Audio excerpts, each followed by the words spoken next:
आज खुर्दाश्रम अनाथाश्रममधील आता 1 वाजून गेलेले आहे. आश्रममध्ये जेवायची तयारी चालू आहे. आमची जेवतोय आम्ही. बंडू, काय काय जेवायला? भाजी, भाजीचं नाव काय? डाळ, हां.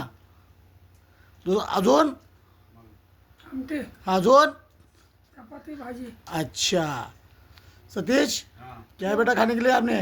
लोणचं, चावल, हाँ चपाती, हाँ आमटी, हाँ भाजी. भाजी. शरद, हा, काय काय खायला आपल्याला? चपाती, हाँ आमटी, हाँ भाजी हाँ और नींबू हाँ. राईस राईस भात. बात आहे का? तर मित्र हो, आपल्या आज खुर्दाश्रम अनाथाश्रममध्ये बेवारस आजी आजोबांसाठीचा आता 1 वाजलेला आहे. तर आपण जेवणाचा टाईम झालेला आहे. जे ते खातात, जे त्यांच्यासाठी बनतं तेच मीही खातो मित्र. जे जे तुम्ही दिलेले कपडे ते घालतात तेच कपडे मीच देतील. तुम्ही दिलेले कपडे मीच घालतो मित्र. त्या जागेवरती